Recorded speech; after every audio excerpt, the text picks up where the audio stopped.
రీసెంట్గా ఒక అమ్మాయికి అరేంజ్డ్ మ్యారేజ్ సెట్ అయింది అన్నట్టు. అయితే పెళ్లి చూపుల రోజు వాళ్ళు వస్తారు కదా, నార్మల్గా 2 కుటుంబాలు ఒక దగ్గర గ్యాదర్ అయ్యి మాట్లాడుకుంటూ ఉంటారు. మాట్లాడుతున్నప్పుడు అబ్బాయి వాళ్ళ తల్లి అమ్మాయితో ఏమడిగింది అని అంటే, అమ్మాయి, మేము ఆల్రెడీ మంచి సెటిల్డ్ ఫ్యామిలీ మాది, మా అబ్బాయి కూడా మంచిగా పని చేస్తున్నాడు, మాకు మస్తు అసెట్స్ ఉన్నాయి, నేను నీ దగ్గర నుంచి ఎక్స్పెక్ట్ చేసేది ఏంటంటే నువ్వు పెళ్ళైన తర్వాత జాబ్ బంద్ చేయాల్సి వస్తుంది అని చెప్పింది అన్నట్టు. చెప్పంగానే సడన్గా ఈ అమ్మాయి తరపున ఉన్న బంధువులు వాళ్ళు ఏమన్నారంటే, ఏముందమ్మా, ఈ అమ్మాయికి ఇద్దరికి ఓకే పెళ్లి చేసుకున్నారు అనుకో, పెళ్లి తర్వాత బంద్ చేస్తుంది లేండి అని చెప్పేసి అన్నారు అన్నట్టు.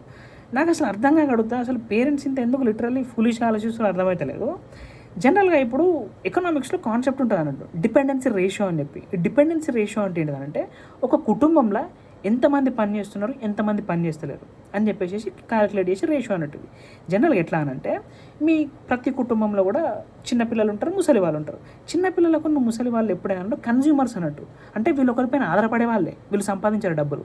సో ఇప్పుడు మరి డబ్బులు సంపాదించేది ఎవరు? మధ్య వయసులో ఉన్న వాళ్ళు అన్నట్టు. మధ్య వయసులో అంటే ఎట్లా అంటే 15 ఏళ్ళ కంటే పైన ఉన్న వాళ్ళు, 59 ఏళ్ళ కంటే కింద ఉన్న వాళ్ళు. వీళ్ళు డబ్బులు సంపాదిస్తుంటే ఇప్పుడు ఈ 2 గ్రూప్స్ ఉన్నాయి కదా, చిన్నపిల్లలు, ముసలి వాళ్ళు, వీళ్ళ చిన్నపిల్లల స్కూల్ బిల్స్, మెడికల్ ఖర్చులు, అలాగే పెద్దవాళ్ళ మెడికల్ ఖర్చులు కూడా ఈ మధ్య వయసు వాళ్ళే పెట్టుకోవాల్సి వస్తుంది అన్నట్టు. సో ఇప్పుడు 2 గ్రూప్స్ ఉండేసరికి ఎంత భారం పడుతుంది ఇప్పుడు మీ పిల్లల పైన. అట్లనే ఇప్పుడు కొత్తగా మ్యారేజ్ అయింది అనుకుందాం, ఒక అబ్బాయికి ఇప్పుడు కొత్తగా మ్యారేజ్ అయింది. వాళ్ళ ఇంట్లో ఆల్రెడీ ఇప్పుడు తల్లిదండ్రులు ఉంటారు, ఒక 2 ఇయర్స్ కాగానే చిన్నపిల్లలు వస్తారు. ఎట్ ద సేమ్ టైం తల్లిదండ్రులు ముసలోళ్ళు అయిపోతారు. ముసలోళ్ళు కాగానే ఇప్పుడు 2 గ్రూప్స్ ఉంటాయి. ఇప్పుడు డిపెండ్ అయ్యేది ఎవరిపైన? వాళ్ళు మీ పిల్లలపైన కదా, అంటే అబ్బాయి పైన డిపెండ్ అయ్యేది. అబ్బాయికి ఎంత భారం పడుతుంది ఇప్పుడు, తను అన్నీ చూసుకోవాలి, మెడికల్ ఖర్చులు చూసుకోవాలి, అట్లా మళ్ళీ మీ స్కూల్ ఫీజులు ఇవన్నీ, డైపర్లు గీపర్లు అన్నీ చూసుకోవాలి. కాబట్టి ఇబ్బంది అవుతుంది. మళ్ళీ ఇంట్లో రేషన్ కూడా ఎలా చేయాలి, కాబట్టి ఇబ్బంది అవుతుంది.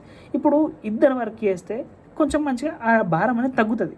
ఇద్దరు వర్క్ చేస్తే భారం అనేది తగ్గుతుంది. ప్లస్ మళ్ళీ ఇంకేంది అని అంటే, మీ దగ్గర అసెట్స్ ఉన్నాయనుకోండి, అసెట్స్ ఏమన్నా ఉంటే, అసెట్స్ అంటే ఎట్లా అంటే రెంటల్ ప్రాపర్టీస్ కానీ, లేకపోతే ఏమన్నా ఫిక్స్డ్ డిపాజిట్ నుంచి వచ్చే అమౌంట్, ఇంట్రెస్ట్ వడ్డీ పైసలు కానీ, అవి మీ దగ్గర ఉన్నాయంటే కొంచెం భారం అనేది తగ్గుతుంది.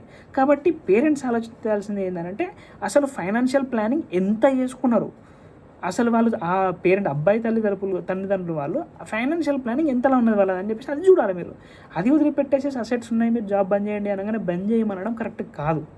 ఒకప్పుడు ఏంది అని అంటే అందరికీ రిటైర్మెంట్ అయ్యేవాళ్ళు, రిటైర్మెంట్ అయింది అంటే పెన్షన్ డబ్బులు వచ్చేటి, కాబట్టి పెన్షన్ డబ్బులతోటి తల్లిదండ్రుల మెడికల్ బిల్లులు కలిసేటి. అలాగే తల్లిదండ్రులు అప్పుడు ఏం చేసేవాళ్ళంటే మనమన్లకు, పిల్లలకు, వాళ్ళకు డైపర్లు, ఇంటి ఖర్చులకు, వాటికి వీటికి సర్దుబాటు చేసేవాళ్ళు.